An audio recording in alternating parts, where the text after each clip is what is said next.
Will I follow God? Will I move forward in faith, or will I step back in fear and remain there? Maybe that's your story right now. Maybe there's an invitation on the table for you to join God in something that He's doing, and you're at the precipice of moving forward in faith, or you have another choice to step back in fear. But the one thing that we're going to look at today is what God does for Moses, helping him take a next step into the unknown, into something much bigger than he even realized. To step into the story of God, because that's what we're doing right now in human history. We are participating in the story of God, not just simply our own small story. Do you realize that? So God is inviting us to play a part in something that He is doing. Can I still experience God? Step into His story. How? I'm fearful. I get it. Look at verses 13 through 15. Here's what's going on, right? He's seen the burning bush. He's been invited to go to Pharaoh to bring his people, the children of Israel, out of Egypt. Moses kind of has some pushback.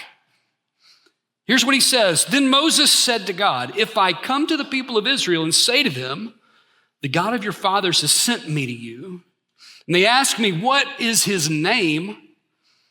I don't know what to say. What shall I say to them? Verse 14, God said to Moses, I am who I am. And he said, say this to the people of Israel, I am has sent me to you.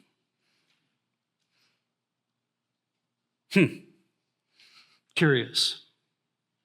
He goes on in verse 15, God also said to Moses, say this to the people of Israel, the Lord, the God of your fathers, the God of Abraham, the God of Isaac, and the God of Jacob has sent me to you.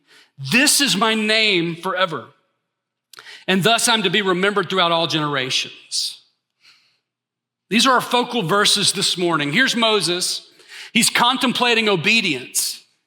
He doesn't yet know if he's going to step forward and move forward in faith. He's been presented an invitation to join God in what God is doing, rescue. He knows what it's like for those people. It's bothered him, but he's still fearful. So here he is. Will I follow God? Will I move forward in faith, or will I step back in fear and remain there? Maybe that's your story right now.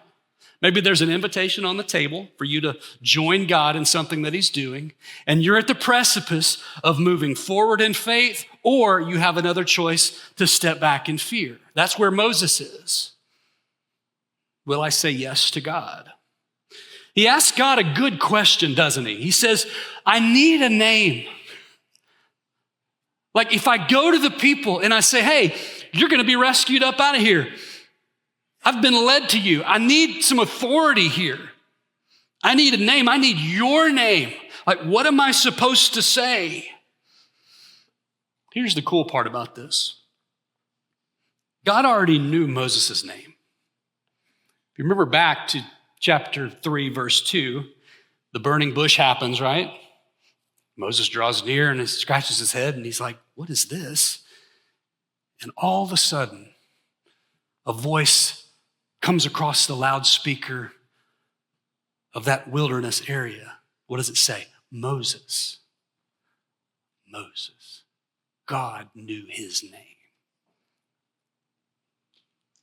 Even when Moses didn't know his. That's beautiful. Here's the big idea today. How do you move forward in faith? Here it is. Knowing God's name is foundational for moving forward in faith.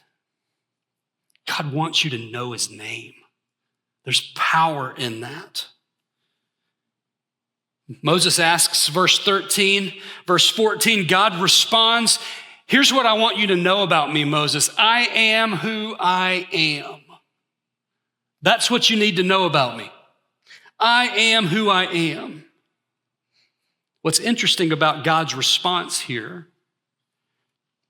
J.D. Greer, pastor in the Carolinas, says, up until now, everyone has referred to God as Elohim, which is more like a title, like saying pastor or your honor or Mr. President. A title you would call someone, not an intimate name you would use with them. And then boom, this happens. Moses, I will reveal myself to you. I will show you who I am. I want you to personally know me. And so he says, I am who I am. Lord, Yahweh. See, Yahweh is the proper and the personal name of God. It's like knowing God by his first name. Like Aaron, Chris, Kirby, Roger. Like when you know someone by their first name, you really have a connection and a relationship with them, right? So for the first time ever, God is saying, Moses, come in here close. I want you to know my first name. There's power in that. Again, up till now, Elohim is how God has been known and called. So 2,600 times in the Old Testament, Elohim is mentioned. That's a lot of times, isn't it? But check this out. Yahweh, not 2,600 times, but over 6,800 times, Yahweh is mentioned. What does that mean? What's the significance of that? Here it is. God wants us undeniably, unequivocally to know him. Why? Because when we know his name, when we know him, we can go with him wherever he leads us.